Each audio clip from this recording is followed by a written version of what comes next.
Welcome to the Eat for Endurance podcast, where we explore the connection between nutrition, performance, and health for busy, active people. My name is Claire Shorenstein, and I am a board-certified sports dietitian and endurance athlete with over 10 years of experience working with teenage and adult athletes of all abilities. I started this podcast to provide evidence-based guidance, inspiring athlete stories, and practical tips on a wide variety of nutrition topics so that you can feel better, crush your endurance goals, and thrive as a human being. Today, I am welcoming Aaron Gouw to the podcast. He is an endurance cyclist. He holds a master's in high altitude exercise physiology. He's also a PhD candidate in human bioenergetics, and he is a co-founder and the chief product officer over at Carbs Fuel. If you're not familiar with this brand, they make a $2 gel that gives 50 grams of carbohydrate, pretty much giving it the best bang for buck on the market. And of course, in this economy, I think we're all looking for ways to save when it comes to sports nutrition products because they can be so expensive. Aaron and I chat about growing up in Santa Cruz, since he's from my hometown. We talk about how his own fueling evolved as a competitive cyclist, what the process is like to research and create a gel. I was super duper interested in this part. And we dive into the science behind high carb fueling. And of course, he shares some really great stories along the way. FYI, this episode is not sponsored by Carbs Fuel. I actually reached out to Aaron because I just found the company and its story interesting, and I always love connecting with a fellow Santa Cruz native. I hope you enjoy our discussion. Aaron, welcome to the Eat for Endurance podcast, and I'm so stoked you are a fellow Santa Cruzian, or as we were discussing offline, I guess technically I don't know, is Scottsville still in Santa Cruz County, actually? I don't even know. I would say officially, yeah. Officially. So, it counts. But welcome to the show. I'm so glad to have you here. How's everything going with you today? Great. Yeah. Thanks for having me on, Claire. I really appreciate it. Yeah. Just getting into, spring and just looking forward to the nicer weather to get out, bike more, exercise outside more. I'm in the Midwest. So it's... Oh, you're in the Midwest. Are you in Indiana? So I am in Indiana. Yeah. Okay. The winter, this past winter has been a little bit more brutal than the past winters I've been here. So a little bit colder for longer, a lot more rain. Definitely not as nice as California and Santa Cruz, that's for sure. Yeah. Yeah. I thought you were in Colorado, but then I read that you were a PhD candidate, and I know you're working on that in Indiana. So I assume that's what you're doing out there. Yes, that's what I am doing right now. Uh-huh. So I'm wrapping that up. Should be finished here shortly and on to the next after this. So, do you want to share a little bit about what your PhD is about? Absolutely. So my PhD is in human bioenergetics. So effectively, it's exercise physiology. So we studied the responses of the body to exercise, both endurance exercise and resistance exercise. So a lot of my research and my studies have been in that area, specifically more the fueling end. That's more of my passion, more of my side interest. So, but definitely I've learned tremendous amount during my time here. And then also in my master's too, I did that in Colorado actually. So that was in more environmental exercise physiology. So I did that at a really cool program, but that was more focused on, again, higher altitudes, heat, cold, things like that. But all of that has come together now. Yeah. So I'm working on my PhD in this area. So. Awesome. And are you planning to move back to Colorado after this, or what's your plan? Yeah, that's a $1 million question. So we'll see. We'll have to see what the future has in store for me, but still looking at some options. But definitely need a good break after this. So going to take some time to relax and reassess the future, and obviously bike and exercise a lot. So. Yeah. So I always like to start these interviews because this is going to be one of my athlete nutrition profiles here, although we'll mix in a few expert questions since I know you have this amazing background. So we're going to get into maybe some high carb fueling later. But I like to dig into your nutrition roots. And again, so stoked to hear that you are from my hometown. And I'd love to just hear a little bit about growing up here in Santa Cruz and later Scotts Valley, and what memories you have surrounding food and meal times. Ooh, yeah. So growing up, I would say meal times, specifically those at home, were always really important in our family.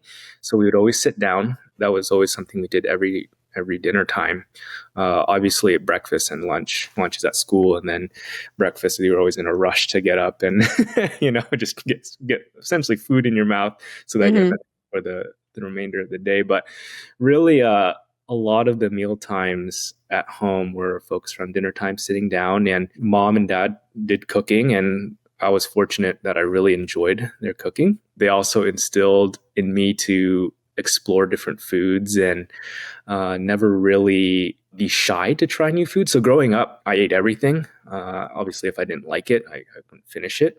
But at home, my parents always encouraged me, strongly encouraged me to finish everything on my plate because you're growing, you need to eat a lot. So I was fortunate to never have issues of where's my next meal going to come from. So I was, I had a really fortunate background that way, and a lot of carbs. Now that I look back, a lot of rice. Rice was a staple for our family.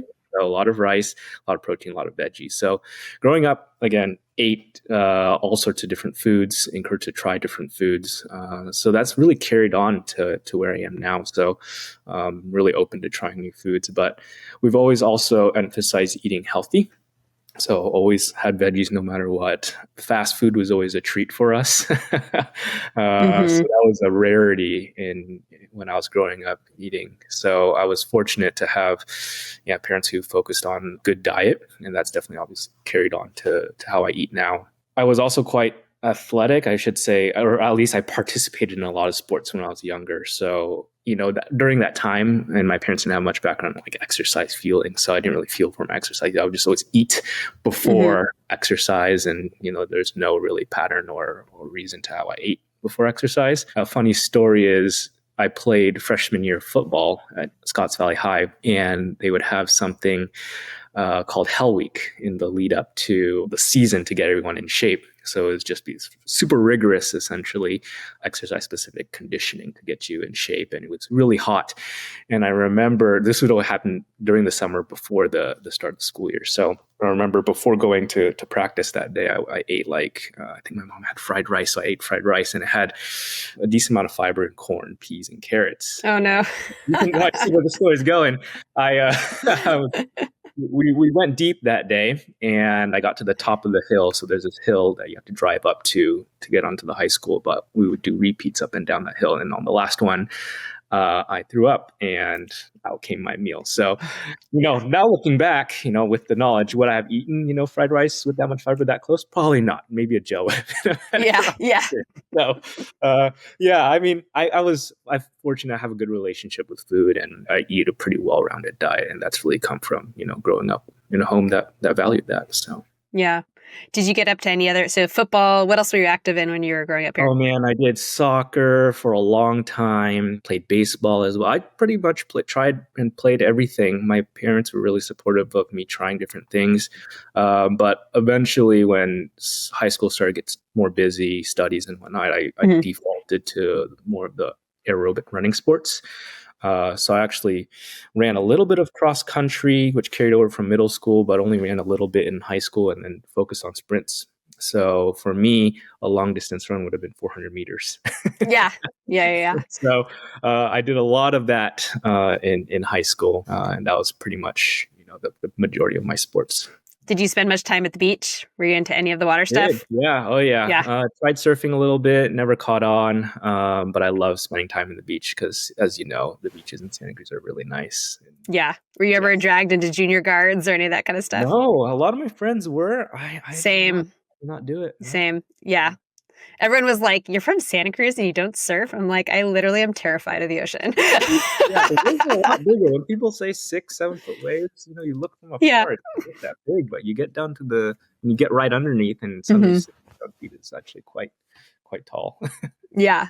It's funny because, I love Colorado. It's so beautiful. I love the mountains, but, and I lived I lived on a coast a long time, but I just think about now that I'm here, I'm like, could I live away from the ocean? I don't know. I just love the ocean so much. Yeah, but it's hard. I don't know. Do you ever get homesick? Oh, absolutely. Yeah. There's times where. Do you have family out here still? Yep, they're all in California still. So all my family's there. I'm the only one out in the Midwest. Yes. Oh man. So I know that you took up cycling, or at least more endurance cycling, when you were at college, UC Davis. And I'm kind of curious, was that where kind of you started to be really interested in fueling and kind of investigating all the things you're kind of getting into now, or where did that really start? Yeah, so that actually came later, but my interest in just performance and at the time, I didn't even know the field existed. Exercise science and exercise physiology really started at Davis. I was still in like a cell biology major at that time. Mm-hmm.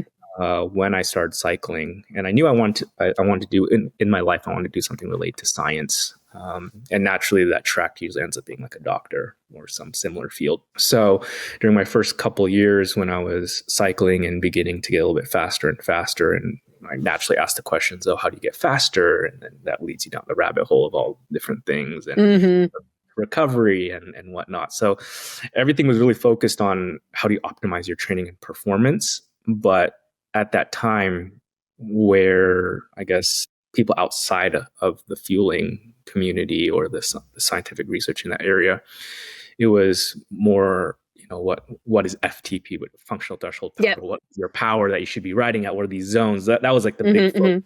Talking about fueling was not even a discussion, and this was back in 2013, so about 10 years ago, 2013. Not that long ago. Yeah. But that really wasn't a discussion for pros and people, amateurs alike. But the research had already been going on. It's just like we just didn't realize it takes a while for that. There's always a lag as later. But yeah, interest in fueling didn't really come until a little bit when I was in Colorado, and then my interest in it picked up a lot when I'm here now in Indiana. So, but naturally, just my interest in just performance and specifically endurance performance started when I was riding bikes and talk with my friends. Oh, how do you get faster? What do you think of this? And just bouncing ideas off of each other. Not knowing that there had been all this research done already, just waiting to be discovered by people who don't know as much. So. Yeah. And so, I mean, you as an athlete from college to now, like, are you training for specific races? Like, what does that look like? What does your training look like? Because I know you're balancing it with all of your research and studies and your company and just everything that you do. Like, who is Aaron the athlete right now? Yeah. So right now it's someone who just likes to enjoy the process, I would say. I'm a very process-driven individual. I almost enjoy the workouts more than the actual race or event itself, believe it or not. Yeah. I almost use the races as an excuse to train. So as opposed to the other way around, needing to train for the event, it's like I enjoy the process of just training and being fit because for me, it feels really good to be fit, especially when you have friends that say, hey, let's go do this fun ride or let's do this fun event.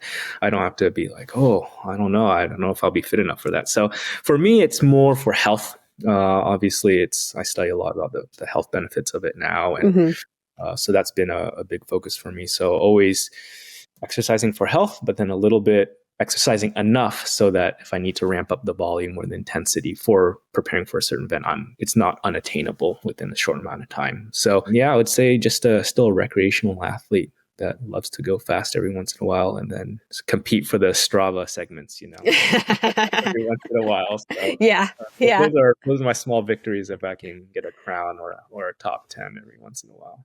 Yeah. What kinds of events do you compete in? Nowadays, it's more, at least in cycling, they call them like Grand Fondo. So more fondo, much more casual. You can race it or ride it as fast as you'd like, or you can just ride it more casually and, with your friends and chit chat and ride certain segments harder or certain segments shorter, less hard. So those are more of the styles I do now. I dabbled in a little bit of racing after I took a break from UC Davis. So I raced a lot when I was at UC Davis in the collegiate, the domestic scenes. And then I took a break because I burned out a little bit, overtrained looking back. And then I tried to pick it up in Colorado, but then it was COVID. So I raced for a couple of years. And then when I came out here, I raced a little bit, but just realized between being so busy in the lab, you can only give so much of yourself before things cracks begin to show. So now it's just whenever I see an event that I want to do, I'll just do that. Something less, full bore racing, such as like criterium racing. I don't really do that anymore. I tell people I need both hands to work, and if I break a collarbone, it's not conducive for me to finish my PhD. So yeah, totally. So I want to dig in a little bit more to your time when you were racing at UC Davis. So you were saying that kind of the fueling piece wasn't quite there, but I imagine you must have been using something. So, and this was before you started the company and all of that. So what were you using to fuel? Did you have any strategy there? I mean, you must have been taking something on. Yeah. So I would bring a Cliff Bar. So on a 4-hour bike ride, for example, I remember I would just bring one Cliff Bar and 2 bottles of water, and I'd fill up the water if I needed to. So that was it. And as you Ouch. imagine, yeah, Cliff Bar is like how many grams? Like 20, For 30, I 30, think it's 40? like 40 something. Yeah. Yeah, and it's not an easily digestible format of carbohydrates. It's a little bit harder compared to say like a gel or liquid. Sure. Yeah. So that was it. That was my sort of way to fuel. It was more eat it at the halfway point after 2 hours. I would just eat one of those on my endurance ride, and I was pushing decent watts at the time, and I would feel always guaranteed terrible by the end. Hard to push these watts, but that was the extent of my fueling. It never crossed my mind because I didn't understand at the time. Okay, you have a limited amount of glycogen in your body, and you use these different fuel sources. I had just no concept of that at the time. Had I known that at the time, maybe I might have been put 2 and 2 together and begin to feel a little bit better. Definitely not to the extent that we do nowadays, but that was it. And then maybe throw in some Gatorade powder into the bottles for taste, just to make the water easier to drink. But there was no, I'm going to do 30 grams of carbs an hour sort of deal, or gels. For me, especially as a college student, like spending Yeah. Oh gosh. for a gel that maybe gave me energy for X amount of time. I'm like, that doesn't make any sense. Why would I do that? So it came from a place more of financials, but also just no knowledge. But that was really the extent of my fueling. And when was this? Like, what year was this? So this was between 2014 to about 2016, 2017. Okay. So, I mean, it's really interesting. I wonder how much is like cycling versus running. So I started distance running in 2009, and definitely there were tons of gels and things on the market and, running marathons and all that. Like, I still didn't really know what I was doing, but I was definitely taking those products. And it's so interesting to me that I don't know. I wonder if it was kind of like the cycling scene, or maybe it was just being a college kid, as you said, and not really being as in tune with that stuff. But it's always really interesting. This is why I love these interviews, because I love hearing people's stories and how they kind of came to fuel themselves and their relationship to these different products and foods and all of that. So I find that really interesting. Yeah, and I would still use whole foods as well. You bring a banana, or you bring like a PB&J, but it was nothing that was sports specific. Sure. Fueling. So yeah, it's definitely me personally. My fueling has developed a lot since then. So yeah. So you're of course the co-founder of Carbs Fuel, and you created the gel. And I'm really curious, to get kind of a behind the scenes look at what the process of creating a gel looks like, because I mean, I read on your website, it was like 9 months of R&D to create this 50-gram carb gel. And I know there's a lot going into it from a how can we make this affordable standpoint and all of that. But maybe just from your end, what you were trying to create the product, like what does that actually look like from start to finish? I'm so curious. Yeah, I think you can probably liken it a little bit to like building a house or just building anything in general. You have to first set out with a kind of a vision and a goal in mind. Gabe's talked about that, the affordability aspect, and we had different goals for what this gel would taste and feel like, and then how many grams of carbs there would be, and then also prescribing to what the science is saying about the optimal ratios once you're above a certain amount. So also bring that. So we laid out just these different pillars and these different things that we want to make sure that we hit in the product. So that was the first step. From there, then you have to get into how do you achieve those things. So for us, it's what ingredients do we use? What ratios of the ingredients do we use? So figuring out the glucose to fructose ratio, it's mostly easy. Anyone can do it. It's a 2-to-1, 50 grams, or you just do some math and you figure out, okay, how much glucose do you need in there? How much fructose? From there, then you got to figure out what sources do you want to use to achieve those numbers for glucose and fructose. And that's where it gets a little bit, that's where the experimental aspect comes in, and trying out different sorts of carbohydrate sources. So for our gel, we use maltodextrin, we use sucrose, fructose as our primary carbohydrate sources. So using the fact that maltodextrin is purely glucose, and then sucrose is about half, or is half fructose, half glucose, and then fructose is obviously all fructose. You adjust the ratios accordingly of those to achieve our 2-to-1 within that 50-gram carb target. So a lot of it was just experimenting with the different ratios of how much of this do we want to use, how much of this do you want to use, and all of it affects, believe it or not, the texture of how it comes out, the flavor of how it comes out. Obviously, sucrose is the most sweet of the three, so balancing that with how much maltodextrin do we use. Maltodextrin is also naturally used as a thickener in a lot of different foods, as you're probably aware. So keeping that in mind, and for us, we didn't want something that was super thick, like some of the other gels out on the market. Yeah. So that was really important for us, where it felt like you were more drinking it as opposed to trying this to chew it or whatever. So that was an important thing for us. So balancing all of those to reach, the ideal parameters that we were looking for was a lot that goes into that, and it's just a lot of iterations, just trying things out, spending the time and experimenting. So it is more or less science in the kitchen. So, were you doing it in your kitchen? Like, where were you actually doing this? In my kitchen, yeah. All the initial experimentation is all happened in my kitchen. So I'm buying the bulk ingredients online in here, and then trying it out. And as we were experimenting too, what we realized is that not all ingredients are created the same. Specifically, not all maltodextrins are created the same. There's a lot of different types of maltodextrin that can affect the texture, the clarity, the thickness of the actual gel itself. And that took a lot of iterations too, finding the right type of maltodextrins and from the right sources. Because as you know, maltodextrin can come from, for example, tapioca, corn, rice, and all of that has impacts on the flavor and the texture and the overall feel in the mouth. So we really had to take the time to experiment with all that in order to find the right ratio. And what we also later found out, once we started to work with our contract manufacturer who actually makes the gels, even the local water source can have an impact on how, what certain ingredients you use, how it affects, because pH, different trace minerals, that can all have slight impacts on the actual outcome of the gel, as we've learned. So yeah, it's actually pretty fascinating once you look into it. It sounds like you learned the hard way, the way you said that. Is there a story there? That's where all the time. That's why it did take the amount of time that it did to create it. Well, can you actually speak a little bit more about the maltodextrin piece? So first of all, which one do you use in your gel? And second, some people have some GI issues with maltodextrin, and I'm curious if you can kind of speak to that a little bit about anything to explain that and why that is and what people can do about that.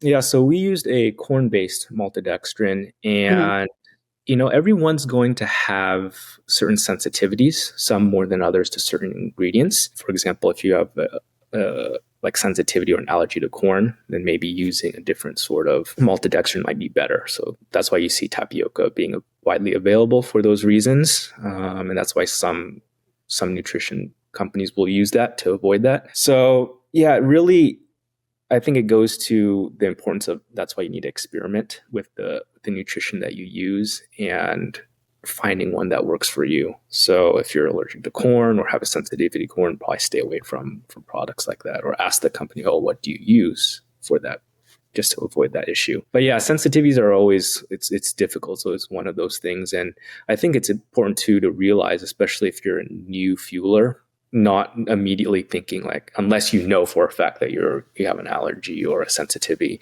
to assume that the maltodextrin is the cause or whatever it may be. It might just be the fact that you're just taking a lot more carbs than you're used to.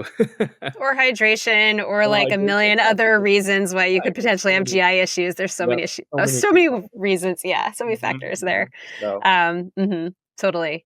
Yeah, I mean, I love your gel. I've definitely recommended it to many of my clients, and but many people are like, 50 grams, that's so many grams. And of course, where I say, I think we should talk about high carb fueling, because it's really fascinating. But I actually was just on a podcast recording one yesterday about high carb fueling. And I was telling them, it's funny because, there's a whole part of the athletic world that's like, oh yeah, 90 to 120 grams. I'm like, I can barely get my athletes to get to 60 grams. Like, this is not a discussion I'm having with most of my people personally. I work predominantly with runners, but I work with triathletes and cyclists and all kinds of different athletes. But I think it really does depend on kind of what world you're in and who you are. Are you pro or recreational? Like, are you on the bike? Are you running? What's going on there? But yeah, the 50 gram piece, I think it's nice because it's versatile. And like, if you want, you can take half of it and sip the other half later, so there's just like lots of ways to do it. But yeah, so I don't know. I think it's really just like, you have to take into account where you're at now. And then maybe the 50 grams doesn't seem so much. Like obviously if you're used to a 21 gram gel, like 50 is a big bump, but it's also a different texture. And yeah, as you said, this is why we just got to play around with this stuff and practice it in training and kind of see what works for you. Yeah, absolutely. I totally agree. Yeah. Let's talk a little about high carb fueling. I'm interested in what kind of, maybe we can give a little history of the science here because, for a very long time, it was believed that 90 grams was kind of that tolerable upper limit for exogenous carbs, especially with the multiple carb sources. And now we're seeing in some more recent research that, some people can tolerate, up to 120 grams or something like that. And I'm just curious, what you've seen in terms of recent literature that you found really interesting. I know a lot of it's in the cycling population. So I'm curious if you've seen anything outside of the cycling population, just anything that you think might be relevant to share here. In terms of where it's going towards, what I'm seeing is the personalization of this high carb fueling. I think it's well established that people can tolerate 90 grams in that proper 2-to-1, 1-0.8, or 1-to-1 glucose to fructose ratio of that carb source, be it a gel, a chew, or bar, or a drink. So I think where it's moving towards now is how can we personalize it to that individual's needs? Because right now it seems everyone's just going for the fences. The more the better, which is, in a way, if you look at the data, you're going to see that the body can more or less burn those, quite a bit amount of carbohydrates beyond what you can actually ingest. Plenty of metabolic data to support that. But really now where it seems to be going is more of the personalization, seeing, how can we make this appropriate for this individual, be it their size, male or female, does that change? There's still early days though. I think science is always a little bit slower, which is, I think, good because you need to have all those checks and balances and peer review process to make sure that the data and the claims that these papers are making are legitimate and that they're well-designed studies. But what I'm seeing is, again, that personalization. So if someone is, say, for example, a newer runner, do they necessarily need 150, 120? Is 60 sufficient for them? So I expect to see more of that data to come out. And that's to balance too when you think about just overall comfort. You're not going to give someone immediately 120 to start. You might start them out only at 50 or 40 or 20. But we find that most people can tolerate that 50 gram amount. It's when you start pushing that over consecutive hours and hours and hours that might become potentially an issue. Again, it's all about, I think, really the training aspect too. So I think they're going to start seeing data coming out on, okay, how is the trainability of this? How high can you train your gut to be able to intake these? So really on those two fronts, I think there's going to be more data coming out and potentially more studies that will hopefully look at the trainability aspect of this high carb fueling and then also this personalization. Again, it's early days. It just takes time to do these studies, but I'm glad that we've established that high carb fueling is effective. It's shown to improve performance. Now it's how can we make it actually more applicable to the everyday person beyond just the really high performing athletes. Yeah, I think it's interesting to see the high performing athletes and what they're doing with it. But yeah, absolutely. I think some people can get very gung ho, like, oh, maybe I should be doing this. And again, I'm not seeing this in my population, but I know it's definitely happening in certain athletic populations. And it's like, whoa. like, can we just like back up for a second and focus on some other lower hanging fruit that is going to really help your performance beyond this? Like, hey, maybe we can look at like your everyday eating or like other things you're doing with like sleep and stress management and all these things. And can you even tolerate this? If you're on the bike, you really can get away with a lot more than if you're like an ultra runner, let's say. So it's definitely like personalization is so incredibly important, as well as like what your sport is and what the duration is, and your intensity. That's a big one, of course, as well. So yeah, I wanted to take a quick break to shout out my virtual private practice, Eat for Endurance. You may think that working with a sports dietitian like myself may not be within your budget, and I wanted to make sure that you're aware I have so many free and extremely low-cost resources and services available. I currently have 7 free nutrition downloads that you can grab on my website, eatforendurance.com. And if you want direct access to me but have a limited budget, then you'll love my nutrition membership, Fuel for Life Crew. For just $30 a month, you get to ask me all your nutrition questions, get the support of a small but growing community of busy, active people just like you, and you also get full access to my online nutrition resources, plus live monthly calls on different topics that you help choose. Also, there's no commitment. If you want to try it for a month and you want to cancel, not a big deal. Visit my website, eatforendurance.com, to sign up or to explore my one-to-one nutrition coaching services. All right, let's get back to the episode. Have you seen anything looking at gender differences in high carb fueling? I have not seen anything yet. I bet you there's probably something out there, but I can't say for certain if there is. But yeah, I haven't seen anything either. I wouldn't be surprised if there's someone doing research on this right now, because I think that is a legitimate question.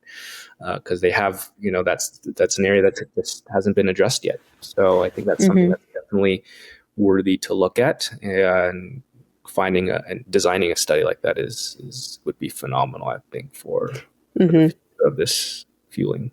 Well, my question there was, given that women, typically speaking, are, have lower total body mass and higher fat percentage, so they have less lean body mass. And also there was a study that that was kind of questioning how, for a long time, we thought that body size didn't matter with fueling, but now there's some indication that actually if you have higher total body mass, maybe you are oxidizing greater amounts of carbohydrate. And so kind of building on those two things, that makes me kind of wonder if high carb fueling works as well for women as it does for men. Yeah, that would be my question. yeah, it's interesting that you mentioned that, because assuming the intensity is the same, and we can talk about intensity in terms of, say, VO2 max, your running pace or something along those lines. At the same relative intensities, you actually see women will use more fat as opposed to carbohydrates, as you probably know. But then again, you also have to think about, even though that's the case, fat, for all intents and purposes, for a single exercise bout or even during a race, is going to be an unlimited, quote unquote, unlimited fuel source, whereas carbs is not. So it's really, regardless, men or women, you are limited. Your exercise intensity is limited by the amount of carbohydrates you have. So I think there's still a need for taking in carbs. Of course. Yeah, that's not being debated. It's more just like I guess my hypothetical question was, can male athletes tolerate higher carb intake relative to female athletes? Oh yeah, believe me, I'm definitely not ever saying consume fewer carbs. But yeah, that would be the question that would be so interested to see a study on, is like, I mean, at least from what I've seen, and I could just have missed this, but a lot of the papers, it's looking at, male cyclists or male whoever, so that's where I've seen a lot of it. David Roche is very vocal about his intake, as an ultra runner. But I haven't really heard so much on the female side. So I'm curious about this, and it's top of mind because, again, yesterday I was interviewed and we were talking about this topic as well. So I was just curious if you had any thoughts. But yeah, and I think we can also look to, again, just the pointy end of the sport, because that's where a lot of pushing the boundaries and pushing the limits are usually seen. And I think you wouldn't see any much difference between the men versus women in terms of the amount of carbs they're taking at the end of the sport. I would have no doubt that there is a woman that's taking 100, 150 grams of carbs, because they're still working. It's all about relative percentages of their workload. And relative, they're all working at, they're near max when they're racing. So they're going to be using Same with their exercise or training. They're also going to be using tons of carbs. So I think there's, size. Yeah, it's like you said, the old data shows, there's no difference. And they've done a bunch of studies to show that. But you never know. Sometimes old averages can always be turned over on their heads. So we'll see. Yeah. Yeah, totally. And you guys I haven't actually tried your drink mix. How much sodium do you have in yours? Actually, I didn't look at it. Yeah, so in a serving, one serving has 75 grams of carbs and 500 milligrams of sodium. So Okay. definitely a decent amount, an appreciable amount. And what led you to choose 500 milligrams? I'm curious. Yeah. So part of it is we wanted a product that would stand out against what is currently out there in terms of a drink mix that had a decent amount of carbohydrates, 75 grams. It's not the highest. There's definitely others that have higher, but also something that had a decent amount of sodium, because as you know, there's going to be a decent amount of the population that's going to lose quite decent amount of sodium through their sweat. So we wanted a product that kind of had serve double duty, both as a carb source and as a sodium source. And 500 we found was an approachable number. It was a high number, higher than what some people might be used to, but it's still quite approachable. And for people who might have been using already a higher carb drink mix, want to add some sodium, this would be a perfect solution for them. And then it'll also keep us relevant in terms of where the direction of a lot of these drink mixes are going. Because nowadays, you're seeing a lot more as well of these higher carb drink mixes that will have higher amounts of sodium. So that was some of the thought too. And so that's the 500, nice, easy round number, to be honest. It just makes it easy. Yeah. I mean, the reason I ask, and this is, as a sports dietitian, like I have absolutely no brand loyalty. Like I am all for all different brands, and I like to call myself like a sports product sommelier. Like I just am like, here are all the options, and this might be good here, and this might be good there, and why don't you try this? And you know what I mean? Like I personally use a ton of different brands, and I think it's amazing that there's so many options. But you look at what's out there, and it's like across the board, just all over the place. And I was even having a discussion with, I was doing race plans for a couple of my runners running Boston this weekend. And, like you look from one flavor to the next of like the same brand of gel or chew or whatever. And they were like totally unaware, like, wait a minute, this one has fewer carbs and this one has more sodium. And it's so volatile, like, or you look at one brand of a sports drink has very low amounts of sodium, another one has very high amounts. So I don't think there's necessarily anything wrong with that, but it makes me very curious how companies kind of come to choose what they choose. And so that's kind of what I was curious about. And your company is very, like, unlike many others, it's very simple. Like you guys have two products, right? And I think you might be coming out with another one, I'm not sure. But you have two products. There's not like a range of flavor. Like I love the simplicity of it. And I think, or I imagine that's in part what makes it more affordable. Because it's just very like, you got this, you got that. Like, we don't need to stress about all the different options. And people get very overwhelmed. And it's actually very refreshing to just be like, this is what you got. Here you go. Here's your 50-gram gel, So I personally, I love that. I love that you kind of bring something a little different to the table than some of these other companies. Yeah. Yeah. And that was also a huge point that we were trying to make in terms of fueling. It doesn't need to be complicated. It really doesn't. It's just that some companies tend to overcomplicate this, which it doesn't need to be. So back to the point of, 75 grams of carbs in our drink mix, 50 grams in our gel, 500 milligrams of sodium in our drink mix, and about roughly 100 milligrams of sodium in our gel as well. We wanted to keep it simple. So, the mind, as you know, works it likes to divide things up. If it's nice round numbers and it's easy to follow, you just stick with. So for us, we want to stick to, instead of the 30, 60, 90, we decided to take a little different approach of 25, 50, 75, so on. Into quarters as opposed to thirds. We found that maybe that's a little bit more of an approachable, simpler way to do the math. So when you would take, say, one gel and then one serving of the drink mix, you can easily think, okay, 50, 75, 125 grams of carbs, and then 100 plus 500, 600. So it's very easy to keep track of all these important details that you might need to when you're starting to come up with your plan, or when you're in a race, you're like, how much have I taken? Oh, it's easy. It's just 50, 25. So in our stand-up drink mix pouches, each of those scoops, we measured it out so that each scoop is just 25 grams of carbs. So it's not okay. It's not ambiguous like, oh, it's 17.7 Yeah, grams. yeah, yeah, You get yeah. 4 to Yeah, achieve a certain serving size. yeah. Or you don't need 8 scoops to achieve this like serving size. So we want to be simple. Again, just going to our ethos, so just keeping things simple, because you'll probably hear it from us a lot that the best plan is the one that you can stick to, and which tends to be the most simplest one. So Yes, 100%. And it's really easy for things to get complicated. And when I'm working with someone, like, sometimes I have to check myself because in my mind, things are like pretty simple and they're like, this is too much. I'm like, so sorry. Like, my brain obviously works differently than yours. We just got to scale it back and make it really, really easy. So I like that things are simple. Let's go back to you as an athlete for a minute. What have been your best and worst race nutrition experiences?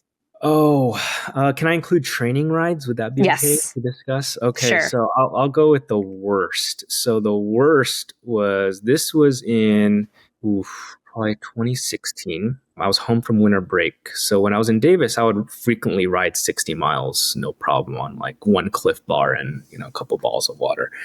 Keep in mind, Davis is relatively flat and there's not a lot of climbing. So 60-mile loop in Davis, no problem. So I go home into like Scotts Valley and Santa Cruz, whereas it's very, very hilly, and I did this ride around Big Basin State Oh, Park. yes. It's really beautiful, but Yep. really hilly. So the route that I did, it's like 68 miles, and the total amount of climbing is like 8,200 feet of climbing. So it's a decent amount of climbing. Yeah. And I remember I went out on this specific loop, and I'd originally had planned to bring 2 Cliff Bars and 2 boiled eggs and like a banana. And as I was leaving out in the house, I was like, oh, I forgot the Cliff Bar. It's fine. The banana and 2 boiled eggs was good enough. Oh, no. And keep in mind, too, this is a very cold day, too. It was in the winter time. So when it's cold, you tend to burn more carbohydrates and more glycogen. So long story short, I finished all the climbing, and I got to the last big climb, and I had the worst bonk of my life. It was the last 20 miles of this ride. I was bonked out of my mind. I was climbing up this climb, like doing at what it would have been my recovery pace at that time, but just crawling up this climb. And I still had after you finish this climb, you still have to ride along Skyline, which is just this lane all the way back down. So I had to ride all of that completely bonked out of my mind. I was freezing.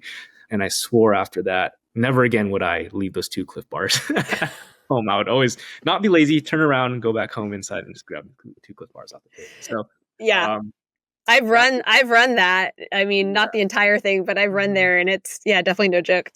Yeah, so that's my probably worst fueling story ever, and luckily I've never had that happen. So best fueling story would probably be this past summer. There was this just local race. It was like an official race that was down in Bloomington, which is 2 hours from where I am. And it was roughly 100 miles with about the same amount of climbing as that Big Basin, with about 8,200 feet. So it was a decent amount of climbing, and it was race pace. We were moving. I think we averaged to finish 100 miles. I think we did in like 4.5. We were moving like 4.5. No, a little bit over 4.5 hours. So we were going quite quick, but I was hitting 100 grams every single hour, and I felt great all the way up to the end before I cramped. But that was probably because I just pushed my muscles more than what they were used to. But the fueling was on point, didn't bonk, felt great. I think it just goes to show you the power of just how important fueling can be. And I can almost guarantee you, if I had done that without the fueling I'd done, I'd probably cracked and bonked halfway through if I was lucky. So that was probably the best. It was everything was on point. Finished my bottles, just had a timer, just every 30 minutes took it down to gel, and felt great. Awesome. What challenges do you still have with your nutrition? And this could be every day. If you have like your performance nutrition pretty dialed, like, I don't know, maybe it's somewhere else, or do you feel like you're in a pretty good spot? Yeah, for me, I would say I'm in a pretty good spot. I'm happy with my relationship with food, although you probably hear it a lot, but especially in the cycling community of wanting to lose weight, get lighter. And that always comes at the detriment of increased injuries or not being able to recover between sessions. So for me, it's always been a challenge of trying to manage weight, but still enjoy my foods and not have to think about it. I always look at it as, I can always eat this snack because I'll just exercise it off later, which isn't always one to. In terms of calories, it's not. It's probably close to to even. But in terms of the health impacts of eating, less nutritious foods as opposed to more equivalently caloric nutritious foods, probably not as good. But I would say, poor discipline with snacking.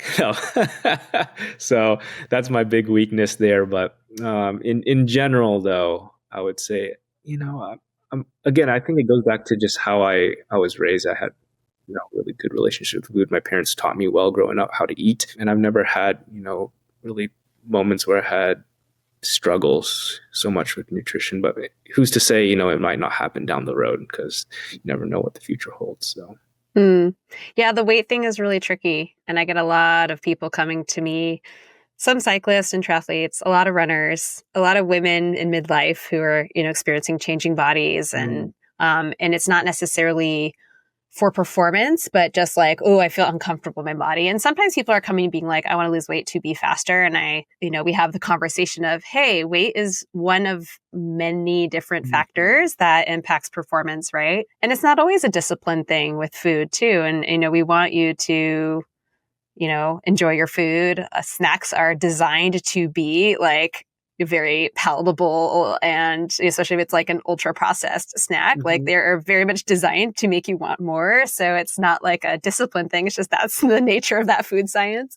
But also, if you're an active person, yeah, that's where it's like, okay, where is that line? Where are you going to draw that line where you're like stressing so much about it, or just enjoying your life and enjoying food and everything? So it is very much a tricky process for everyone to figure out, and a topic that frequently comes up, in my world, for sure. Yeah, I bet. And I think for me, it's also allowing a leeway, like a cheat. I don't know if your cheat day, you want to call it cheat day, but a day where you just like relieve the stress from, okay, I need to be really on point with my eating all the time. I think it's parallels training as well. You got to do your key session, eat your fruits and veggies. But then you want to have a nice free ride sometimes where you just kind of run hard or cycle really hard with no bounds, and then kind of have the quote unquote junk. Yeah. So. See, I take a different approach, and because I don't personally love the whole cheat day concept. I like to just be like, every day I'm going to try to get what my body needs. And also every day I'm going to let myself enjoy what I want, and listen to your body and tuning into your body. And granted, I'm not a pro athlete, like I'm a recreational athlete and all of that. But like, I find that when we're putting too many things into certain boxes and like, oh, I can only have this on this day, it like holds a certain power over you. But again, everyone's different with this stuff. That's my personal approach with how I take things. But, as I always say to people, like, your body best and what works for you. So, it's always an evolving process. So I'm sure as you continue to go through things, and especially I imagine once you're done with your PhD, since I also imagine that's quite stressful, defending a PhD and doing all that and being in a different environment, it'll be interesting to see kind of how that all shakes out for you. So yeah, I agree. Yeah. Awesome. Is there anything else that you want my audience to know about you, about your company, what's on the horizon, anything at all? I would say, I think, I've been on several podcasts now, and I always get asked, like, what's the last message? And oh, yeah. Yeah. So I guess this would be something along those lines. Sure. I think you'd probably echo this, but don't be afraid to fuel your workouts properly.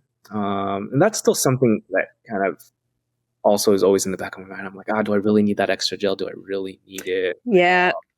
From the weight perspective or the energy perspective, you're like, do I really need it? But I think it's really easy to get caught up in the now, in the moment, but you also have to think about, okay, at least with fueling, what comes down the line, what comes next. I was listening to one of your earlier podcasts, and you mentioned you have to think about your recovery for the day, after, or the workout after, or what are you going to be doing after your workout. You need to be able to help out your partner or your significant other move, whatever, clean the house or move this and that. And you don't want to be just on the couch completely. Yeah, exactly. That extra gel or have fuel your workout properly. So at least for us as recreational athletes, we have to think about things beyond just the workout in that moment, but also how is it going to affect our lives and things like that. And that's where the fueling aspect comes in. It's not just eking out the best performance within that certain workout, but also being a contributing person after you finish your workout to your significant other or to society. Yeah, 100%. So 100% agree with that. that's a big one, just encouraging and kind of getting over that mental hump. Although I know that's always the most difficult thing. I mean, I still struggle with it too. So I don't Yeah. think it's completely immune. Yeah, I mean, as I like to say, it's not about what you can get away with. It's really like how much can you get in, and I think it's also like, as we talked about earlier, it's experimenting and seeing what is the impact. If I do X, what happens? If I do Y, what happens? So it's like, okay, if I take that last gel when I have 10 minutes left in my workout, how does that feel? When I don't do it, how does that feel? And not just in the moment that you end, but how does it feel like 4 or 5 hours later? How do you recover the next day? So I always encourage people to just, really tune into different things that they're doing, whether it's with everyday eating, whether it's with their performance nutrition, and notice the changes, whether it's negative, neutral, positive, whatever. Often the case is like, especially like another good example is like I take a lot of people who are not fueling before a workout and I'm trying to get them to eat something and they're like resistant, like, oh, I don't want to, I don't know if I can do it, this and that. And it's like, okay, well, it might not feel good in this moment, or at least you might not notice a difference right now, but how does it feel later? And they're like, oh yeah, I didn't feel like I was crashing later, or I wasn't as starving, or, so I think, again, everyone, listeners, like, your body best, but also like experiment and see how it changes things. So whether it's during your fueling, outside of a workout, whatever. Yeah. And to your point too, I think that sometimes it's easy to get stuck into the science and what's optimal, what is perfect Yes. right now. And you see that with training too. So I coach quite a few athletes, and a lot of the initial part is saying, okay, yes, this is the most optimal way to train, but we have to see where you are at in your journey. If you're new, do we really need to do this polarized training, this pyramidal style training? Yeah. Go out and ride your bike, and here's some few workouts to kind of help keep the discipline and the structure. But really just the fact that you go out and start riding, or you just simply just start fueling and not getting into the whole science yet, that is the best first step that you can take. So while the science says do 90 plus, maybe that's just not appropriate for where you are right now. Maybe that's, the next step. That's something that you want to address next month, or whatever it may be, where you get along in the journey. And also, I also get a lot of questions on, how should I go about fueling? Should I do it gels, drink mixes, solids, et cetera, et cetera? And there's actually an interesting study that showed that between like a carbohydrate chew, drink mix, and a gel, they're all oxidized at the same rate in the body. So really, you don't need to overcomplicate it. Just fuel with what you like. Obviously, you don't want to eat a solid if you're going to be in a really high intensity situation. Maybe like a drink mix might be better, or a gel might be better, but it just goes to show sometimes, yes, we need the science to kind of show us, to confirm some of the findings that we may feel, just to make sure we're on track, but don't need to overcomplicate things. Simply just starting, doing it first. And then once you're ready for that step up, then, okay, let's get a little bit more scientific, and let's, ask someone like Claire who has a lot of experience. Okay, like, how do I make this really strategic so that I can eke out and optimize my performance? So that's another big thing. So love that. All right, I have a few quick bites questions, and then we will wrap it up. What is your favorite post-race meal or snack? So the healthy answer is my chicken and rice and broccoli. I actually do eat that as a nice recovery meal. My cheat meal, or not cheat, but I guess my less healthy recovery meal would be like chips and a soda. So Wait, just chips and a soda, nothing else? Yeah, and then I'll take my shower, and then I'll go have a full meal. But okay, immediately post little snack. Yeah, get your salt and your carbs and your sugar in. There you go. Hey, that's fine. It checks the box. My full proper meal is that I'll have some rice, chicken, and broccoli. So simple, just what I need. Got it. What is your biggest cooking catastrophe, if you've ever had one? Oh, cooking catastrophe. Or maybe it's gel making catastrophe. Was there like some sort of story while making a gel where it was like really disgusting and horrible? That was actually better. Luckily, I don't think I've had any memorable like cooking catastrophes, but gel making catastrophe, yes, I actually have a wonderful story on that. That's actually really funny. So during the early stages when we were experimenting, I would send a lot of the samples I would make to Gabe. And this would, it takes a few days for the package to show up. at his front door. So make it one day, it'd feel fine. I'll put it in the fridge just so it's stable, and then I would ship it out the next day. And so I sent a few of these samples to Gabe, and he calls me up one day and say, "Hey, Aaron, these are supposed to be gels, right?" And I'm like, "Yes, of course. They should be like a gel texture." He's like, "Aaron, these things are like hard as a rock, like a rock candy." So they had solidified over time, over shipping and just cooling and just days sitting into a solid. Essentially, it was just more a hard candy at that point. Oh, no. We later found out it was the type of maltodextrin that we were using. It would solidify over time after you let it sit. So that would be the biggest catastrophe.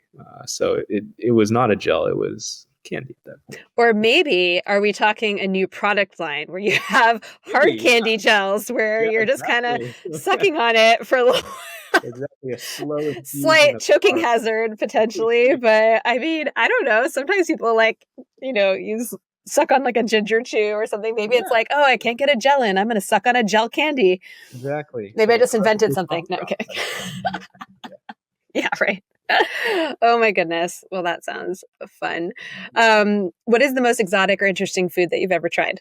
So this was a long time ago. My current diet now is very not exotic, but in the past, so a lot of my family is from Indonesia. Going back to Indonesia to visit 1 year, and they had like blood cubes. So it's literally just congealed blood. Eat that with different foods, and my taste buds did not acquire the taste for those. So really, you don't like the taste of blood cubes? No, it's not. It's not going to be the latest flavor of like Carbs Fuel Chews blood cube flavor. Blood flavor. Oh, even just saying that's gross. Okay. Well, okay. Yeah, that's a good one. How do you like your eggs cooked if you eat eggs? Ooh, scrambled, 100%. What's your favorite beverage? Favorite beverage? Kombucha, believe it or not. I've been on a kombucha kick lately. Nice. What are your comfort foods? Comfort foods. Okay, so it's potato chips, major weakness for that, as you can probably have started to see the theme here. And then, believe it or not, frozen fruit. I really like frozen fruit. It's yum. What kind of frozen fruit do you like? Oh, frozen mangoes. Those are... do you put them in like a smoothie or just like eat it? Oh, I just eat it. Or freeze grapes and then have those. Oh, those are wonderful. Yum.